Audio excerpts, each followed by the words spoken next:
Speaker tonight is Fred Schaefer, and Fred is a member of our Historical Society and very much involved with the walkway over the Hudson. So he's a resident of Pleasant Valley. He's been a practicing attorney in Poughkeepsie for over 30 years. He is a former president of the Dutchess County Bar Association. In January of 2004, he became chairman of the Walkway Over the Hudson organization, a nonprofit group formed and dedicated to converting the abandoned railroad bridge over the Hudson River into a walkway and bikeway. As chairman, he led the organization's efforts to convert the railroad bridge into the walkway over the Hudson, which opened in October of 2009. It has become a leading tourist attraction in the Hudson Valley with over 1 million visitors in the last 5 years. Please help me welcome one of our members, Fred Schaefer, who will give the history of the railroad bridge and now the walkway over the Hudson.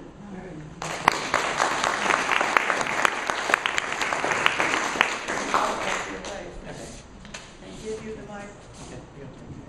Yes, they're doing it. Okay. Okay, well, thanks for having me. It's a pleasure to be here. I've been involved with this project now for 22 years. So I'm going to try to focus mostly on the history, because this is a historical society, and it's a really interesting project. There are probably 10 miracles that happened along the way to make this happen, and let you be the judge whether it's just magic, miracles, or some divine guidance into it, because I couldn't believe it myself, some of the things that just fell into place. Use the microphone. Oh, I'm sorry. I couldn't believe myself some of the things that just fell into place. Most of you are familiar a little bit with the bridge. Need some lights. Can't take pictures without lights. Oh, okay. Yeah. That's good. They're the ones that shine on the thing. Probably, if this shining on the stage, probably better Yes. leave those on, turn the other ones off. Turn the stage light off. Yeah. That's good. Is that, I can see. That's fine. Not too bad. Yeah. It's too bad. Yeah, these lights here, can they be turned on and these off? No? No? Yeah, that's good. That's probably better. Okay. Okay. Logistics was always a problem when you give these talks. Anyway, most of you are familiar with the Poughkeepsie Highland Railroad Bridge, which is what we see in the picture here, but there are a lot of little details that a lot of people weren't aware of. And the major thing is how big it is. It's 6,767 feet and was built in 1888. And when it was built, it was the longest bridge in North America. Just one bridge in Scotland that was a little bit longer than the bridge. And it was an engineering marvel when it was built because they never thought they could bridge the Hudson. So the beginning of the bridge was initiated in Poughkeepsie by a number of business people. And there were railroads growing in this country, quite thousands of them, all small railroads. And let me see if I have there's another picture of the bridge, so from the Mid-Hudson Bridge. In the old days, this is pretty much my original presentation that I did to promote the project. And in those days, a lot of people weren't too familiar with the bridge, so I had just a couple of pictures to give you an idea what it looked like. But this is the map of the railroads in the Northeast. And you can see there were quite a few of them all over, a lot of small railroads. And the trains that were carrying merchandise produced in New England had to stop at the Hudson River, which is pretty wide and covers everything from Albany south. There were no bridges south of Albany. So the trains would have to put everything in barges, ship it across the river, and then pick up, unload it, and put it on trains on the west side of the river. And that was a time-consuming thing and also expensive. So from the 1860s on, people dreamed of bridging the Hudson. But everybody laughed, just like when we started the walkway project. Poughkeepsie Journal actually had a cartoon which mocked the group that were talking about building a bridge across the Hudson River. And the reason it seemed like the impossible task is the river is pretty wide. Poughkeepsie is 3,000 feet, but as you go further to Tappan Zee Bridge, it's 5,000, a little narrower up here, but it's also deep. And most of you probably know it's an estuary, so it's like an underwater canyon. And the river goes down more than a couple hundred feet to bedrock, but it's a lot of sand and gravel on top of that. And it was the original bridge being built was a private venture. It wasn't a government project. In fact, the government in New York State was against the project because the shipping industry had a strong lobby. Just like now, construction companies and the automobile industry has a strong lobby against certain public types of transportation. The shipping industry was doing all the shipping of goods, and they didn't want a bridge across the Hudson because they were afraid it would stop them from going up the Hudson because of their tall mast. In those days, the mast on the boats were 150 feet high, so you needed a lot of clearance. So a private group got together, and this is a sample stock certificate from, and they just tried to raise money and build a bridge, and that went on from about 1860 to 1885. But they failed every time they tried to do it, until they got an investor who was Andrew Carnegie in Pittsburgh, and he wanted to transport coal to New England where they needed coal and ship goods from New England out west. So he invested a lot of money, and there's a lot of other investors. And the whole story takes, like there's a book that is over there. It's a 200-page story, so I'm not going to tell you the whole history of it. I'm going to skip through it, but just touch on the highlights. This is another picture of the bridge, which I always put in here because originally everybody thought it was an ugly structure that should be torn down. And in fact, it didn't look all that great, but when you get involved with it, and hopefully most of you now learn to love the bridge because it's just a great structure. So I would put this in just to show people and also point out, these are the 4 piers that are in the river. And what you see here is just the tip of the iceberg. Those piers go down 120 feet, and they're 60 feet by 100. Once you get 10 feet below the water, they're giant caissons, and they're made of wood, 60 feet wide, 100 feet deep, go down 120 feet, and they're filled with rock and concrete. And it's just amazing that they could do this in 1888 when they built the bridge. And that was the hardest part, was putting those wooden caissons in the water. And I'm going to show you some diagrams now. This is an example of what the wooden caissons look like. They're described more in the book that is available to be purchased tonight by the Historical Society of Hyde Park, who purchased some from the publisher, and the society here is selling them tonight.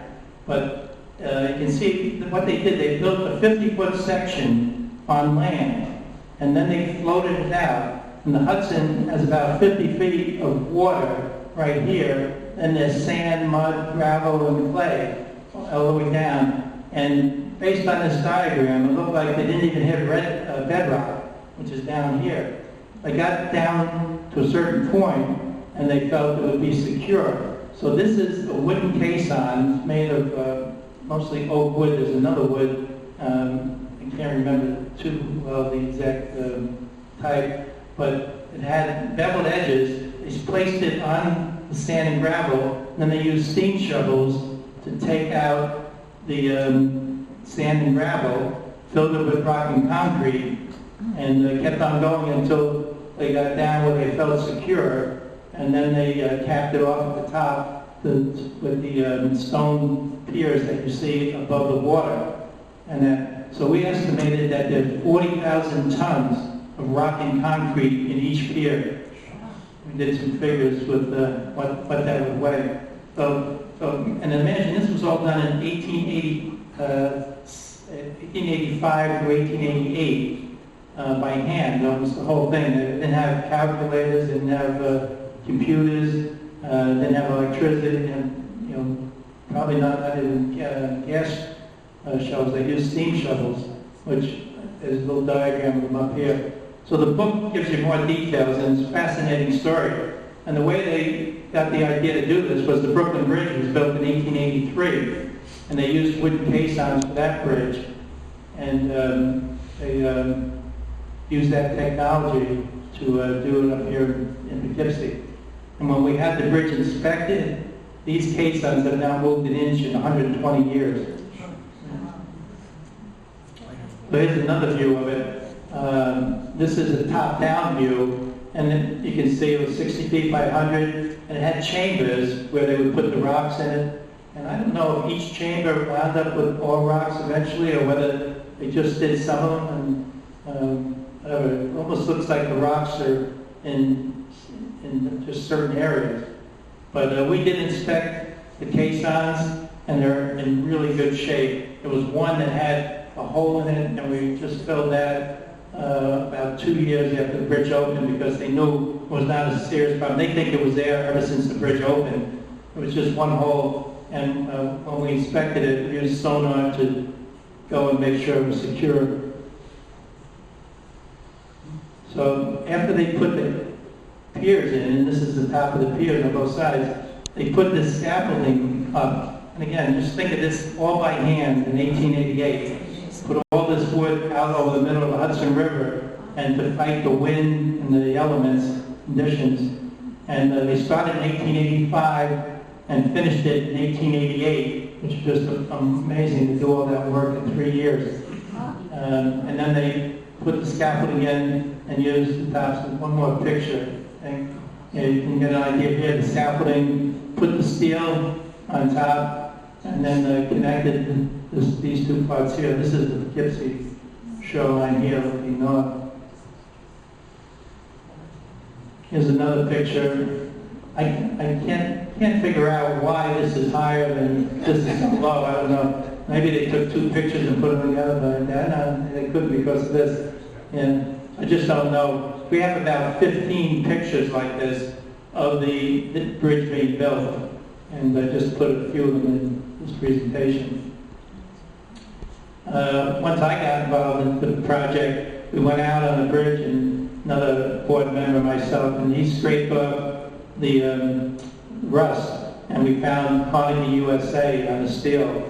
And most of it came from Carnegie, but they ran out of steel building the bridge, and then they got some from Massachusetts and some from England. So the bridge, as I said, the idea came up in about 1860, finally got constructed in 1888.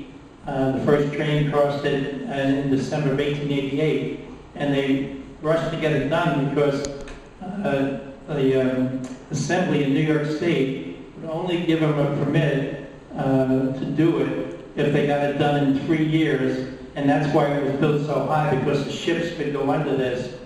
So it's built from the hillside to the hillsides. I think it was mainly because of the ships, but also, because there were hills on both sides, it made it convenient to connect up. And this is a train going through Poughkeepsie. The trains got to be a lot heavier as the years went on. In the beginning, there were 2 tracks, and the trains were fairly small. Then they reduced it to 1 track. And in its heyday, which is probably from around the 1900s to 1960, 50 trains a day crossed the bridge with 3,500 freight cars. And the country grew and prospered largely because of this bridge, because of the ability to ship manufactured goods from New England. New England had the mills and the water power, and they made a lot of textiles and things, and that was all shipped out west, and coal and grain from the west was shipped into New England. So it was a symbiotic relationship, and very busy. But one more picture. Here's another train. This one has 4 engines on it, and a load of cars. Most of the time they were coal cars, because there were coal yards in Poughkeepsie, And as they went through Poughkeepsie, they would drop the trains off in various coal yards. Even Vassar College had their own coal yard along the side of the tracks because they had a gigantic heating plant for their main building. I don't know if you know, but the main building at Vassar College was the largest building in the world when it was built. And it was heated by a power system using coal. There's still a power plant is there. I don't know if it's still used or not. It's not coal anymore. But there was a whole coal yard along the tracks in Poughkeepsie, and they would send trucks from Vassar over to get the coal. The reason they needed 4 engines is because when you get into Dutchess County, there's a gigantic hill going through walkway to get over to the other side of the valley, to go from the Hudson Valley to the Holland Valley.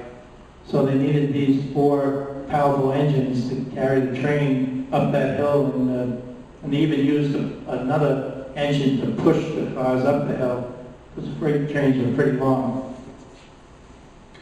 And this is another picture, shows you what it looked like up on top back in the old days. It's hard to figure out exactly how it was always wooden walkways on the bridge, one on each side, because when it was built, farmers would walk their animals across it. The original charter has a fee for horses, cows, pigs, and that. It's like 1 or 2 cents a piece.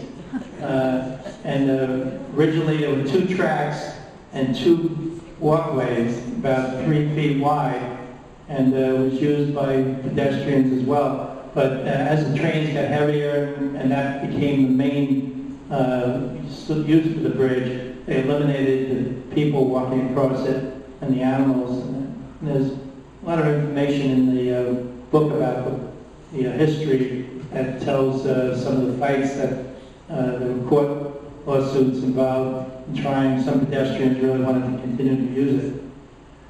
During the war, troops and supplies went over the bridge from the middle of the country to New England to go over to Europe, and then when we got into war with Japan, they went the reverse, from Europe back to New England and then over to the West Coast.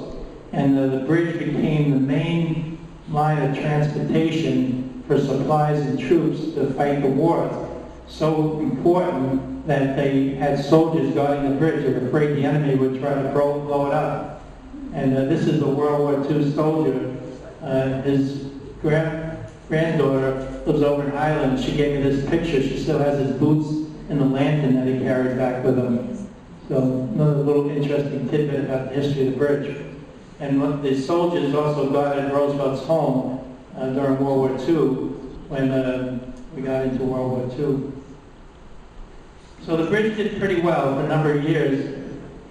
And sometime, I don't know what year it was built, there was another bridge built up in Selkirk that's across the Hudson, which was not as high because ships weren't using the Hudson anymore, so they could afford to build a bridge maybe 100 feet high or less. Right now we still have the tankers going under, so I guess the tankers, some of them seem to be about 125 to 150 feet high, but so maybe that Selkirk Bridge is higher, but it wasn't as long. So the Selkirk Bridge became the main route for trains, and then in the 1950s the interstate highway system went into effect, and trucks became the main form of transportation for manufactured goods, and things started being produced elsewhere.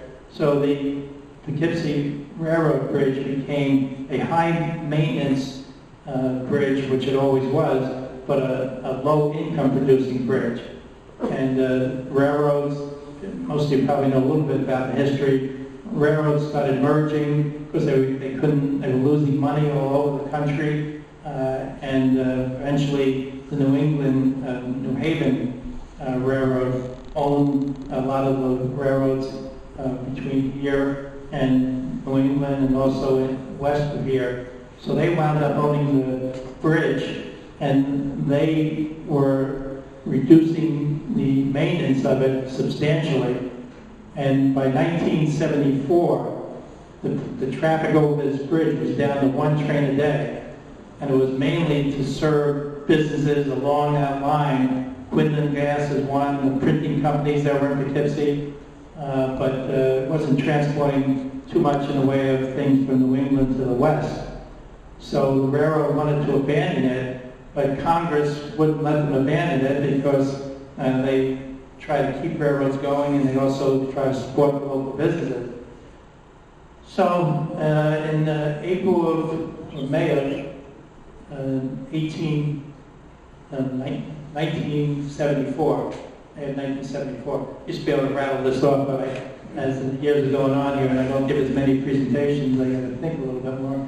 But 1974, one train a day was crossing it. The railroad wanted to abandon it, and they always had someone walking behind the trains because as it gets into Poughkeepsie, it is a downhill grade, and they would hit the brakes to slow down, and the brakes would throw off sparks, and the wooden walkways and wooden ties would catch fire. And actually, throughout history, there was a pipeline across the bridge. There were barrels, and there were people going behind the trains to put out the fires. But somebody got the brilliant idea, the New Haven Railroad, to reduce it to one person, not to drain the pipeline over the winter of '74, and not to fill the barrel or let the barrels just freeze and have they crack. So in May of 1974, a train went across the bridge, and the single person responsible for putting out the fires called in sick. And unfortunately, New England, New Haven Railroad didn't have the forethought to replace him. So a train went across, threw off sparks, and a rather huge fire got out of control on the bridge. Instead of being put out of control.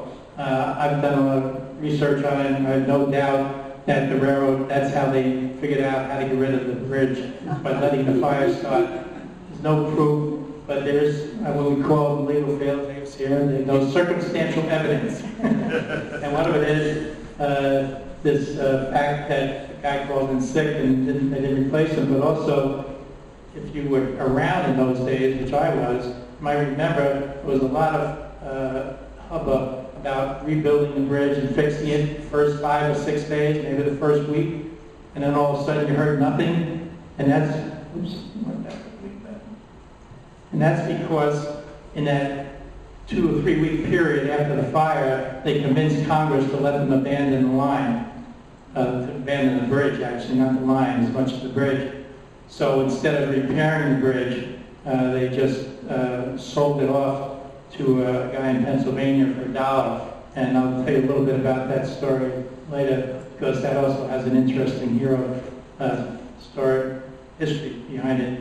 The New Haven Railroad were in bankruptcy, and the bankruptcy trustees really were crooks. Come down,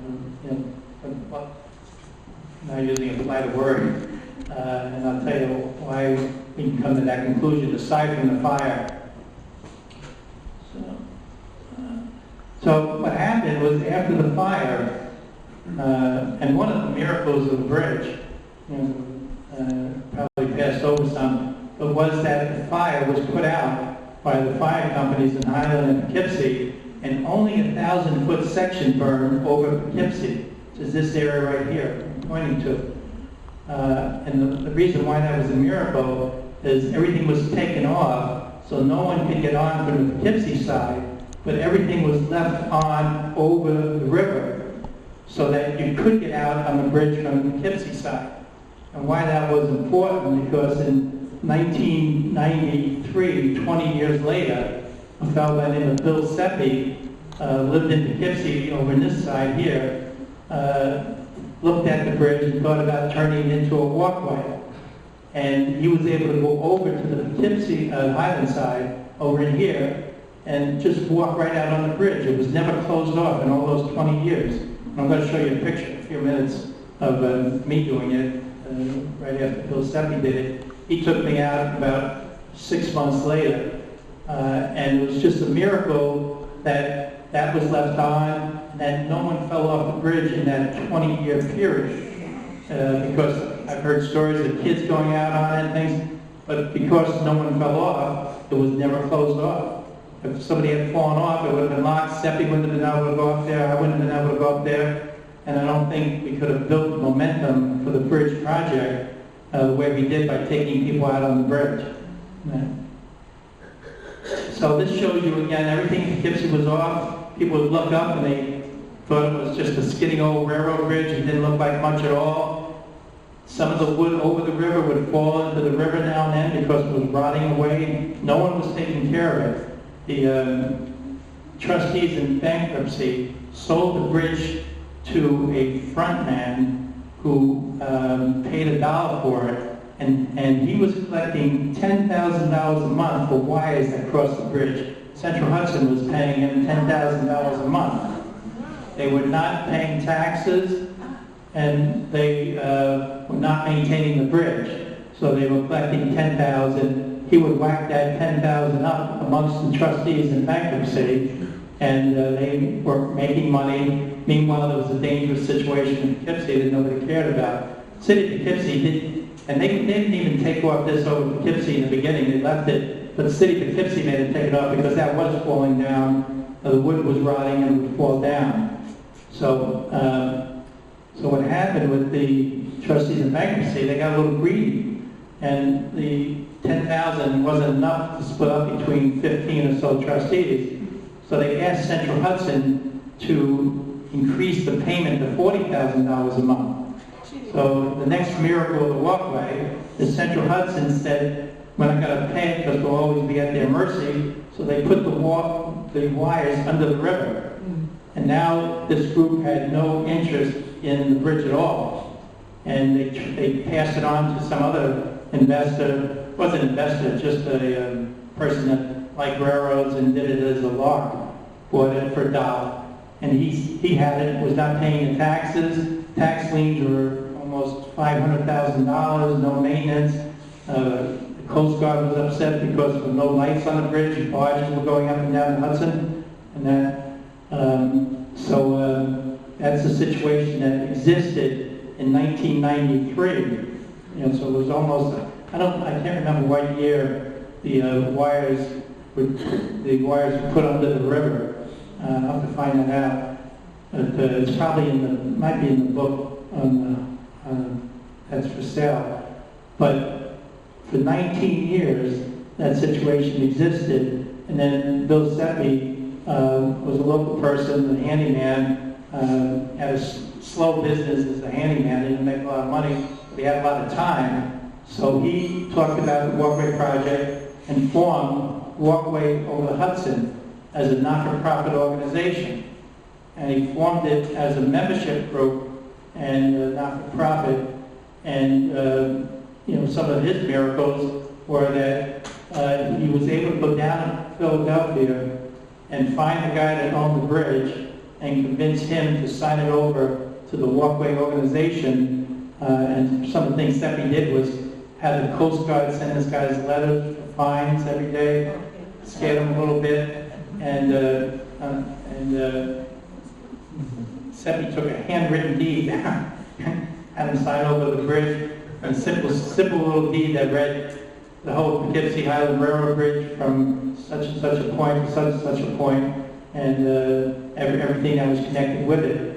And that deed held up years later when we wanted to, you know, when we started doing the project. So, and that was, I think when Seppi got the deed was around 1997. I went out on the bridge with him in 1993, about 6 months after we started talking about it.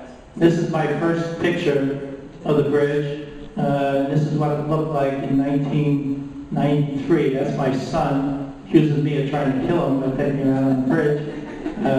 Said it was child abuse, and I did it. But I kind of had an idea that, I don't know whether it was because that this was going to be a good project. I just had a lot of optimism, and I wanted him to be out there to see it early in the stage. So this was about 2 weeks after Seppi took me up.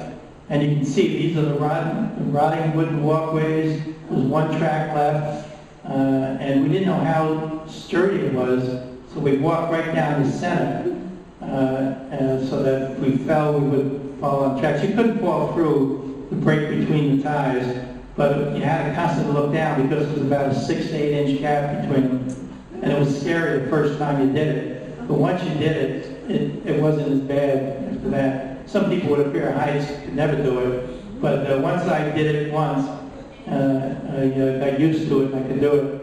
And so the first thing I did after I saw the bridge and fell in love with the project, because I'm going to show you some pictures of what it looked like from up there, but when I looked at the view, it was breathtaking, and it reminded me of the view from West Point looking up the Hudson River. Just the most incredibly beautiful view, I think, in the world, because you're not too high so that you can't enjoy it. Like the Grand Canyon, you see, it's beautiful, but you're really out of touch with it. When you're on the walkway and the bridge, you're in amongst the hills, and you can see them very clearly. So I thought it was just a breathtaking view, and it would be worth doing the project. So I told Seppi I would help him, and I started doing things for him. So the first thing I did was call, here's the first picture I took looking out at the view.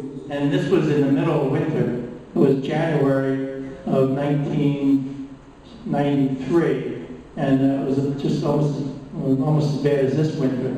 And when I first went up there, you can see the Coast Guard cutter coming up. You could hear the cracking the ice into the piers. Coast Guard cutter breaking it up. And what I did, I called somebody who I knew casually. And the miracle was that he was home in the middle of winter because he normally races race cars. And I had known him because I coached Little League Baseball. His son was on my team. And that's a fellow named Rob Dyson. So this is Rob Dyson. I called him up, and 2 weeks later, on February 6th, and he tells the story. He says he has no idea why he came out on a 6-degree day, freezing winter, and agreed to walk out over the Hudson River. I knew he had a little sense of adventure in him because of his race car driving. He flew airplanes, and he also, compared to me, he was worth about 100 million times more money than I had. His family owned the Dyson Foundation, and they were in the Forbes 400 as being one of the richest families in America. So, I hate to say it, but I knew he was going to be the answer to this problem. And that, as it turned out, it took 10 years to get him back involved with it. And this is the way you could just walk out on the bridge. Literally, it came in off of Haviland Road, and it wasn't marked or anything. And Central Hudson, in fact, had a station there, so it said no trespassing. But you just walked through the woods, came out in this area, and you just walked down the bridge. And it said it's a miracle that no one fell off this bridge in that 20 years that it was open like this. So Rob walked out with me, and he fell in love with the project and the idea. But unfortunately, Bill Seppi, who is this fellow here, and I think one more picture. Yeah, this is everybody standing on the bridge. I think this is Seppi here, though it looks pretty thin for Bill because it's pretty heavy.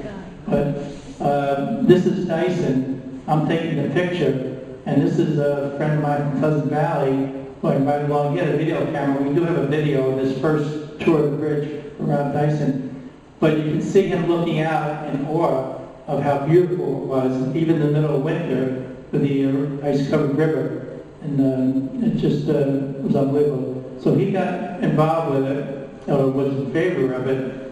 But Bill Seppi wanted to do it as a volunteer project without any public funding. And in fact, he didn't want corporations and people with a lot of money involved in it. And Rob very quickly picked up on that attitude and divorced himself from any interest in the bridge. I did likewise, except I stayed a member and kind of paid attention to what was going on. And Rob and I would see each other maybe twice a year at parties or functions, and we always said one of these days we have to do the walkway project. And that lasted from 1993 until the year 2000. And in 2000, let me break it up. Now, everything I told you is pretty much in this book, Bridging the Hudson, except I speculated on New Haven being crooks. It doesn't mention that in here, but I'm sure they are. But it goes right up until the time Seppi formed the organization. And I don't know if it has that he got the deed or not, but it's right up to about 1995. And that book is for sale here as a benefit for the society. I encourage you to get it. It's well written. Carlton Maybe unfortunately died this winter. He was 99 years old when he died. He was with New Falls College, and he had won a Pulitzer Prize for a book he did. I believe it was on the Morse family. My memory's a little shaky there, but it's a great book, and it tells a great history, and I'm sure you'll enjoy it if you get it, especially if you're a history buff. So anyway, that's right. So a little bit of my background from 1993.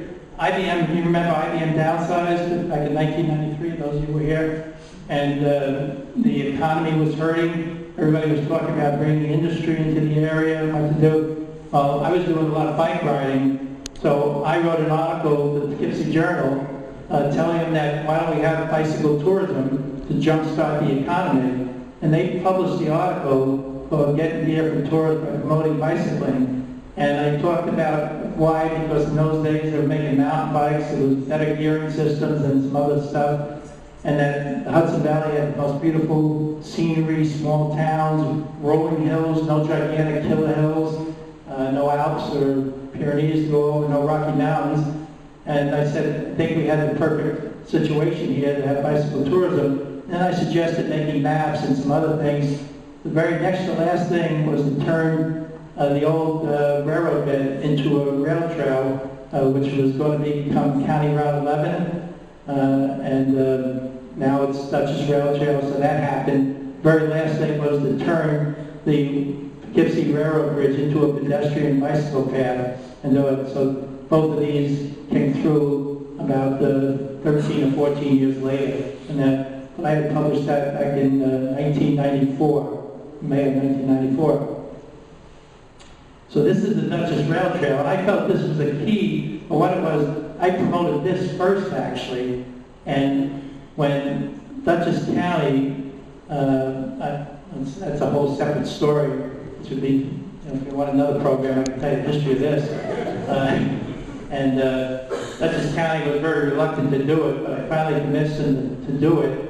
But it didn't get done until the walkway started going. You know, it was sitting there with signs, future home of the Dutchess Rail Trail, but until the walkway project started going, Dutchess County was kind of sitting on this. And I saw them both as tied in. So in the beginning, I wanted to do the Dutchess Rail Trail to get the railroad bridge done, but it turned out it was getting the railroad bridge done that forced the Dutchess Rail Trail to be done. So Bill Seppi was doing this project without public funding, with volunteers, and in the year 2000, someone did get hurt on the bridge, and the town of Lloyd got a court order stopping him from doing any work on the bridge. So it came to a dead standstill, and that lasted until 2004. In 2004, a fellow by the name of Mitch Marquet came to me and said, why isn't this bridge being done? I told him the history of it, that Bill Seppi had gotten title, he was leading the organization, it was set up so that he would be the perennial chairman, and I didn't, at that time I had children, I didn't have the time to do a lot of work, but he sort of pushed me to get back involved in it. We started meeting at my office in Poughkeepsie on Raymond Avenue in 2003, the end of 2003. And the only way we could see it getting it done was to eliminate Bill Seppi as chairman of the organization so we could change the way of getting it done into a public-private partnership rather than just volunteers. So what we did was forced him to have an election. One of the miracles of the project, he had formed it as a membership organization. He had 200 members. Most of them only knew he was involved with it and supported everything he did. But a group of us got together, and we wrote the members, we contacted them, we forced them to have an election, and in fact, we elected 4 new directors.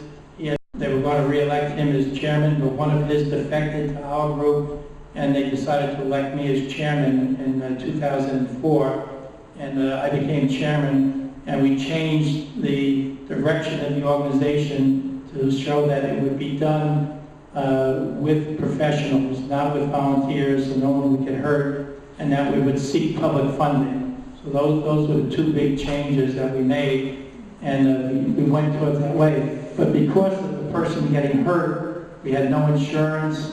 The bridge was closed to the public. So the first thing that I did was contact the town lawyer and convince them to let me take people out on the bridge. And I knew that was the key to the future of the bridge because until you saw the view, it was hard to visualize the potential for it. Once you saw the view, you understood there was a great potential for it. And we started, the same thing Seppi was doing was setting up tables and telling people about the project. This little board I made up with pictures of the bridge. And then luckily we got, I was using this bridge in Rochester. My son went to RIT, and I took this picture of a pedestrian bridge in Rochester over the Genesee River. And this picture helped convince people that it might be a good idea. I could see their eyes light up. When you first mentioned, they want to see that bridge over there, we want to put a pedestrian path over it and that people walk across. People couldn't understand the potential for it, couldn't see it. And then this picture helped a little bit. But the key thing was to take people out on the bridge. So the town lawyer said I could take a few people at a time as long as I was there, or a board member was there. A few other people we let do it too. But I would make sure they stayed on this metal grate. One of the good things Seppi did, he put a metal grate down so you could walk out a little bit easier, and we would walk out. And I took whoever would come out with me, send emails out. Luckily we had emails starting in those days, and I would email people and say, meet me at the bridge and we'll take you out.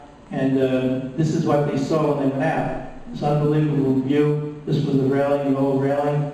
And this is the view looking north, that was the view looking south. And sure enough, when we take people out, we tell them the story. A lot of people joined the organization, became members, and most of them fell in love with the project. So the momentum changed, and that people started talking about the project. And the idea was to build a groundswell of support. So I did presentations like this, probably to about 100 organizations.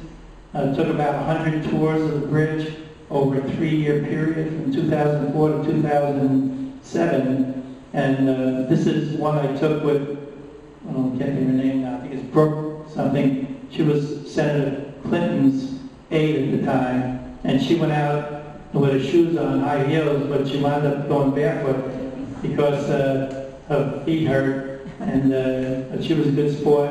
And we just got everybody involved in the project, politicians, individuals, anybody who wanted to join it. By the time 2007 came along, we probably had 600 or 700 members of the organization. We had everybody really talking about it to do it. And then we got the grant from Congressman Hinchy. Gave us our first grant. They gave us credibility. And because of that credibility and the fact that people were talking about it, we called up Rob Dyson again and said, Rob, can we tell you what we're doing? And this is another, I did these tours in the winter, the summer, and eventually I went from 5 people, maxed out at 60 people by the time we were ready to do construction. But, and this is what we would do. We'd meet there, rain or shine, tell people about the bridge, and then take them for that tour out on the bridge. And one of the other things that happened was, and this is another miracle, I found this postcard on eBay in 1909. They had built this bridge across the Holland River, which is the Henry Hudson Parkway Bridge. And they did it in honor of Henry Hudson's 400th anniversary. And found this around 1906, 2006 or 2005, I can't remember when.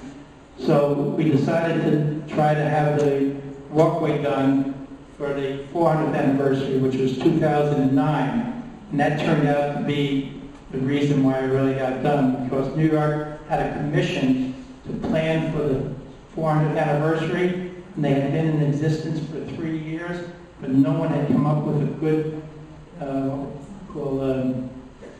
project. There's a word for it, I can't think of it now. The legacy project.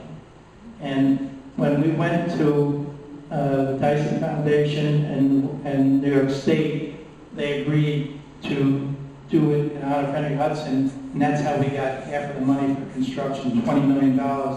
And that was time when it was right before the economy had its downfall in 2008, it was in 2007. So Rob Dyson came back out, and this is his second trip out on the bridge. No, I took him out one other time back in the 1900s, or maybe his third trip, and he brought the rest of his staff people from the Dyson Foundation out, and we talked about it. And then a month later, we went to his office and told him that if we were going to get it done by 2009, we needed to do the inspections by the end of 2007. And there were 3 or 4 of us out in his office.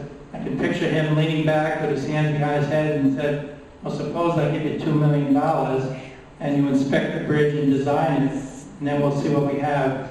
And sure enough, that's what happened. We got $2 million in approximately May of 2007 committed. By the end of 2007, we had the bridge inspected.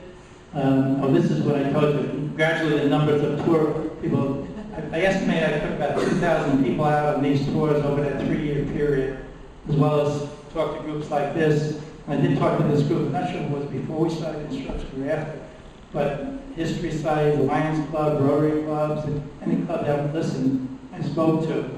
And so then we got to the point where we're going to inspect it. That looks like a spider. That's an engineer hanging off the bridge, inspecting the bridge. It cost $1 million to look at every square inch of this bridge, because that's the only way you could do it, to make sure every piece of steel was all right. It hadn't been touched or maintained in 50 years by this time. Because the railroads, when they were losing money, spent nothing on the bridge. So these guys, they had to be testing. They had to be taught how to repel off the bridge. They were engineers, so they went to a special course out in Colorado and learned how to repel and do their work the bridge. And they literally took pictures of the whole thing, made notes, checked every bolt, and what are these things called again? Rivets. Rivets. Looked at every rivet. And the real miracle was that the bridge turned out to be one of the greatest structures ever built. It was 99% fine, only needed 1% of the steel fixed or repaired, and so it became a doable project. And the estimated cost in the beginning was about $25,000, but another miracle was that it would be $54 million to tear it down. So now we have been promoting it for economic development, for tourism. I was doing it for health and wellness because I bike all the time, and I thought it'd be a great place to bike across. And people would get exercise, and that's turned out to be true too. But the common sense reason was it would be less money to renovate it than it would be to tear it down. So there are still a few unbelievers left, probably still out there, but for practical purposes, we had probably 95% of the community behind the project by the time we got to this stage. So we had a lot of planning sessions and did design, and I got better design work. We had a construction schedule starting in September 2007 with the inspection, all the way to September 2009, which was the 400th anniversary. Was September. So we fudged a little bit and said, well, let's try to get done by October 4th. We went about 15 days beyond the actual sailing of Henry Hudson up the Hudson River. And most of you, hopefully, history buffs know, Hudson didn't discover the river, but he was the one that came up here and went back to Europe and told people what a beautiful area it was. And that's when Europeans started settling in the Hudson Valley, first the Dutch and then the English. And that's why they celebrated its 400th anniversary, or 100 every year, a big celebration. Now, so this was the initial schedule and cost of it.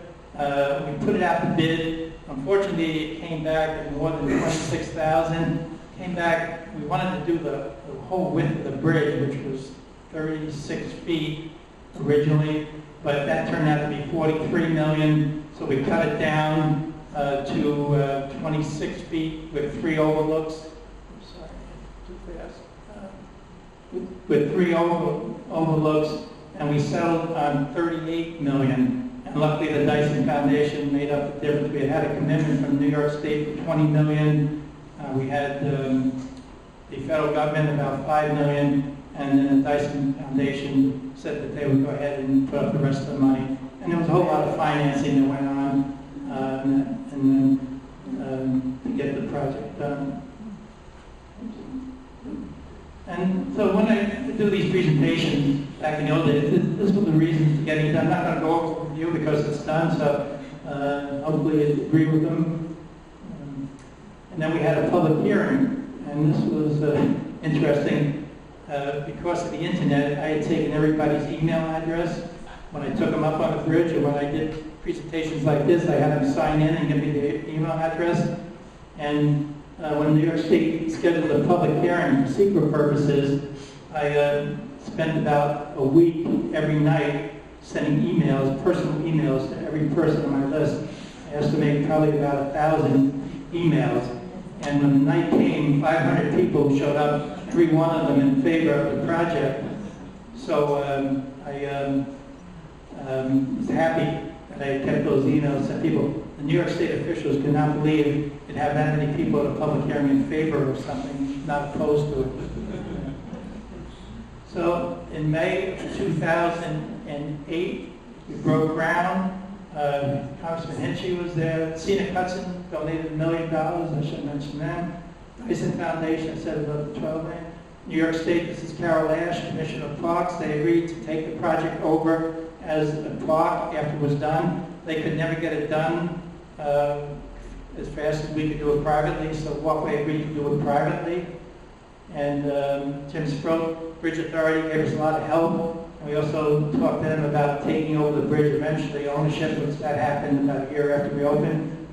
This is the finance director for New York State. She played a big role in getting us the financing. Steve Slan played a good role, and of course that's me, my camera, because I always put pictures of these things. This was the final design. Amazingly, this design came out looking pretty close to that. So we started construction in, when we had the groundbreaking ceremony, Gypsy Journal had a survey. They said, how many think the bridge will get done by October 2009? 87% said never get it done. Only 13% said it would get done. And I never thought it would get done. The miracle of the project was we worked for 18 months over the Hudson River, and we didn't have one accident, one injury. And if we would have had an injury, it would have stopped it for a month. We would have never got it done on time. So it's just a miracle that I got done on time. Now, I knew it was going to get done eventually once we got all the funding, although I can't say that either. I'll tell you another story in a minute. So then we took everything off the bridge, got down to the steel, and that was pretty good looking right here. But we had to do $5 million worth of work on the bridge without 1% because it's over the Hudson River, very expensive to do the work. So this crew started doing the work, and right behind crew doing the work, and you can see that the changed rivets. Most of the time it was pretty small stuff and no major structural things, just a few beams and a few rivets and things. We put on 973 panels, and these panels, the first one went on after the construction was done on, coincidentally, 9/11/2008. So that left us with about a year to get all the panels on the bridge. And it's gigantic cranes. I can't remember how many tons these cranes weighed, but they were gigantic. And these are the panels. The first panel going on the bridge, and still kind of thought it would get done, but didn't know for sure. Over the river, these panels weighed 18 tons because they were bigger than over the land. And they swung them around, put them in. I'm going to move along because I know I'm taking a lot of time here. This is the crane doing the repairs, and this, where I'm standing, is the crane doing the panels. And you probably know I do a lot of photography as a hobby, and I took a lot of good pictures of this project as it went along. And this is the walkway that went out to the people doing the repair work. Here's cranes. Because it went a little bit slow, we got a second crane to the other side of the river. and this is people doing the work. I got to go up in this. This picture I took from in that little basket going up over the river, and you can see it was a massive job. Just amazing how they got done without any injuries. So we got down to September 17th of 2009, one panel to go to put in the bridge. So I have trouble talking about this one. It was the most emotional day of my life. You can see I'm writing on the panel.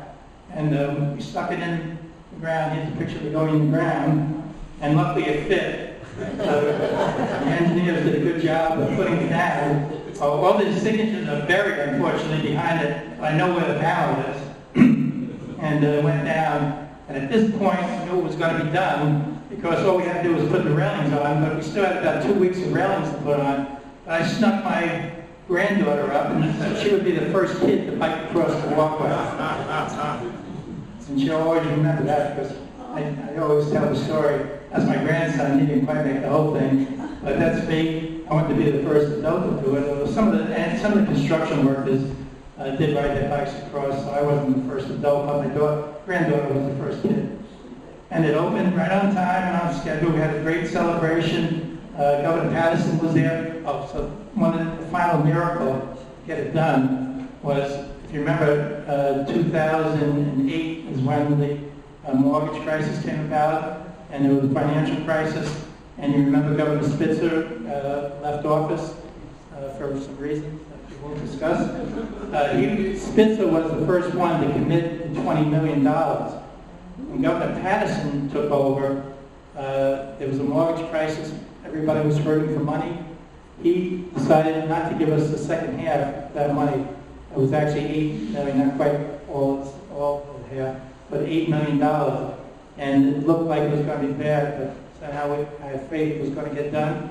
Luckily, Frank Stockados, who was an assemblyman from Newburgh, this is being taped, maybe I shouldn't say it, but anyway, no, he tells the story. They needed his vote for something, so he said, I'm not going to vote for it unless you complete the walkway project and give the money. And in fact, that's what happened. Governor Patterson decided to put it back in the budget for the $8 million, and the full financing then was available for us to get it done. So Governor Patterson was sad because he had vision problems, so he couldn't see the walkway, didn't even go out on it. But he did, at the opening celebration, when he was leaving, he leaned over and said to me, someday you have to tell me how you did this. So I thought that was cute. But I guess he couldn't believe it either. Carol Ash is the Commissioner of Public Parks. They took it over on Monday after the grand opening. Senator Schumer was a big help, and he came out numerous times. He still does come out. The emotional opening was Pete Seeger of the river. There's a formal opening, which was nice, a lot of speeches. Pete Seeger came out with kids, and when he sang "This Land Is Your Land," it was just one of the most incredible emotional moments again for me at that time. We had a parade. Gene Fleming does the parade Halloween show. And of course, if you weren't here, you don't know that 40,000 people showed up the first weekend, and which was great, except then we had all kinds of problems. This is my son, did the first run across the bridge. Sunday it opened, we had a run. We also had a bike ride that Sunday. I don't have any pictures of that in here because I was in it. We had a constant flow of people coming over. And what happened, I think, we had problems with parking and everything else. City of Poughkeepsie people were going crazy. Had to hire shuttle buses to take people from the railroad station to get to the walkway or to park somewhere else. We had them parking in the, and people just kept on coming for the rest of the fall after that. And so I had still a lot of work. So this is the sunrise, and this is important because the Monday after we opened, what's important to me, and hopefully you'll enjoy it. The Monday after we opened, I met with State Parks to give them the keys to the walkway, to give them the combinations to the alarm system, because after we walked up on there, you saw how it was open. We closed it up Well, the first thing we did after we took over the organization for 70 years, closed it up and had alarm systems. And I would go out in the middle of the night to catch people on the bridge when the alarm went off. But when I was given the keys to New York State parks, they announced that the bridge would not open until 8 a.m. because they had only allocated 5 staff members to the bridge. So I got into a little fight. I was tired from a long weekend, and usually not too aggressive. But I said, no way, it's going to open at sunrise. And the bottom line was, if you want to do it yourself. So I did it. So I started every day opening it at sunrise from they open until about December. And then it got to be a little too much, and we convinced the New York State Bridge Authority, they have a guy that changes the lanes in the morning. So when he finishes changing the lanes around 6 o'clock, he comes over and he opens the gates of the walkway. But they don't do that on Saturday and Sunday. So I'm still doing it 5 years later, every Saturday and Sunday. I open the gates at sunrise, but it's the most unbelievable view. These are some of the pictures. Well, that's one. I got one more coming up, which I'll show you. So these are just some pictures as to how successful it's been. I mean, I love it because everybody's using it. You got to go out a lot to see the full beauty of it. The kids using it on bicycles, walking on rollerblades, everybody getting exercise. We've had visitors from every state in the Union, from 40 countries, had weddings on the bridge. This is the first wedding on the bridge. Birthday parties on the bridge. And one of the surprises was how beautiful the view is over Poughkeepsie. You know, the historic area looks beautiful. And so I'm still taking pictures every weekend and posting them on Facebook. And crowds of people still coming. The sun comes out, it's a little warm, gets packed. There's always people up there no matter how cold it is. But these are, you know, kids skating. I just love to see the kids. My granddaughter comes back now and then in the middle of winter to bike across. And, you know, it's beautiful in the winter too. So this is the sunset actually. Beautiful sunset. I'm a little disappointed because they closed a little too early to see the sunset, but I can open it by myself on the weekends, but you can't close it. You need people up there to get everybody off. So I'm hoping that someday we'll be staying open at least an extra half hour to an hour so people can see the sunrise. But I love this picture. This woman skating across the bridge with her child, walking a dog at the same time. Just some of the pictures I have. I couldn't bring too many of them because we're running out of time, but you know, I've gotten thousands of pictures of just the beauty of the walkway, people biking, senior citizens are coming out, people in wheelchairs, everybody's enjoying it. And in the winter, the view is beautiful. It looks like Kerner and Hyde's painting looking over Poughkeepsie. And these are some of the winter pictures. And even in the winter, you get people out in wheelchairs. Go through this. So anyway, I opened the gates on the first day of spring in 2010. And as I was taking the picture, the sun moves back and forth. So hopefully some of you know some, not just history, but astrology too. So in the winter, the sun is down this way over Poughkeepsie. In the summer, it's up here over Marist College. The first day of spring and the first day of autumn, it comes up perfectly in line with the bridge. And the miracle about this, just think about this. I did this for the biking project. The first 20 I'm up there, 5 kids about 14 years to 13 years of age passed me as the sun's coming up on their bikes, going across the bridge, and I got this picture. And I had pictures of the kids too. I traced them down, and the parents told me that they just asked if they could get up and go across the bridge and see the sunrise. Wow. There's a picture. So then, just 2 weeks ago, the same thing happened. I usually announce it on Facebook. So I had about 50 people up there this last Sunday, the 22nd. And then, I just got thousands. As you know, we got lights, and hopefully we'll be able to keep it open later at night because there are lights on the bridge. And I love this picture of a little kid on the bridge. And if you don't want to get married on the bridge, you can renew your vows on the bridge too. As my granddaughter, she's still up there. If you happen up for the Balloon Fest, it's a great place to. When I open the gates for the Balloon Fest, I get about 2,000 people came up to watch the Balloon Fest this year. And the fireworks is unbelievable. And the beauty of it, we allowed 3,000 people, which is not a lot for the walkway. So you're right on the rail and you get to see the fireworks. If you haven't done that, it's the one thing they do charge for because they have to pay money to open the bridge at night, to have a lot of people there to help make sure nobody has a problem or does anything wrong. So it's $10 to see the fireworks, but it's worth it. The barges in the river. This was right after the opening. I went out right after dinner, and this perfect rainbow, it's 180 degrees, formed over the walkway. And one storm, luckily they would close the walkway. There was lightning, no lightning, just a shower, sort of a summer shower. And unfortunately, I had my old camera. It wasn't a wide-angle lens, so I couldn't get the whole thing. But it was literally 180 degrees over the walkway. You could see the rain inside the clouds, inside the rainbow. You've actually got a double rainbow there, too. Yeah. It was just, an unbelievable experience. And that's why you got to go up there more than once, because the more you go, the more you see some beautiful things, people, kids, and everybody enjoying it. Oh, here, you can almost see it here. That's the same night. And I was afraid to take too many pictures, too, because I didn't want to get the camera wet and lose these pictures. Moon rises, the moon sets beautiful. Cloud formations are beautiful. When you get a front coming through, it gets windy, but just dress a little warmer and you can enjoy the cloud formations. That's another sunrise. These are sunrises. That's a sunset. The sunset's almost as good, but so they close a little too early. People are always biking it. Through these quickly. Oh, this is what's called a crystal pillar. And this was Christmas Day in 2010.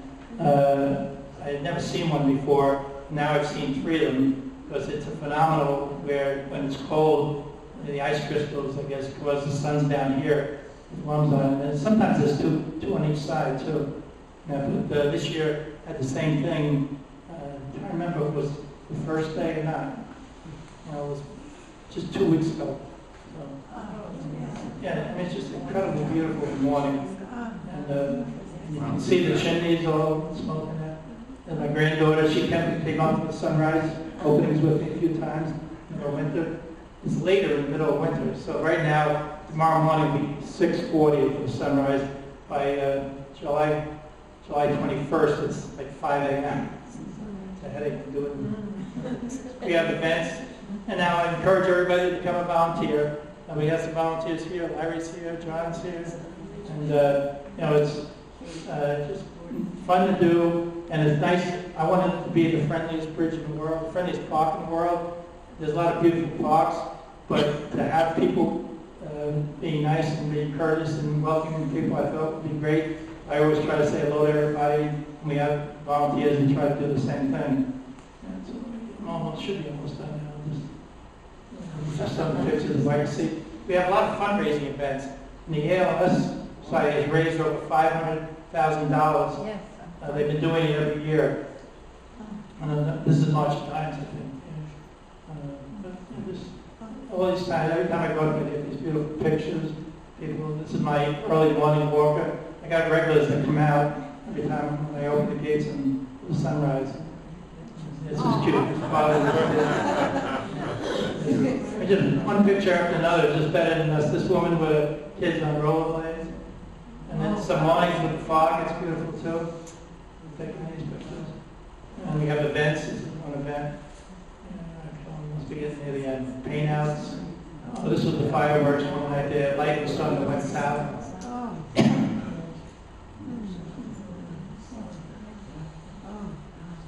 Oh, the final thing is, Upper Landing is not open, with the elevator was down open. And if you haven't had this most historic area, oops, sorry, I've got a few other pictures that should be coming in a second. And the trail's being completed too, most of you know that. This is the Inglewood Trail. And this is my hope for future trails to New Paltz, over to Brewster, down to New York City, the old railroad beds there. And then now they're talking about going up to Phoenicia, up in the Catskills. So eventually you can go all the way from Phoenicia to New York City on a bike deck. Wow. And this shows how you can share, the old railroad beds. And there's an example with because that line from Hopewell Junction to Brewster is still a live line, but you can put a path on it to, at least, I sometimes promote walkway.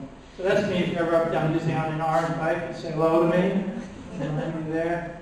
So I think that's it. Because I don't have the upper landing pictures on you. No, that's it. So, all right, sorry I went a little bit late, but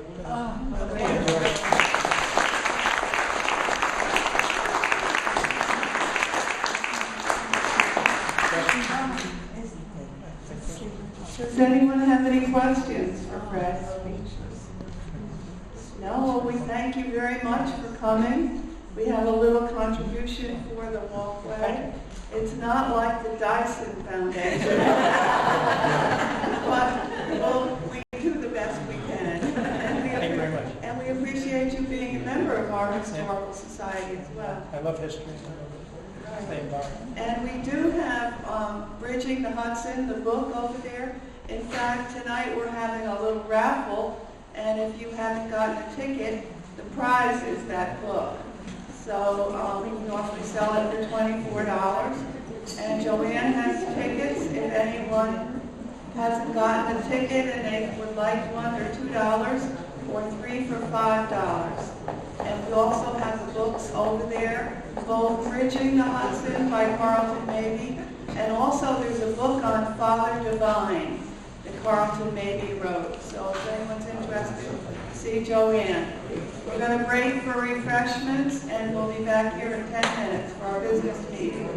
And we hope you'll all stay. Thank you. Excellent.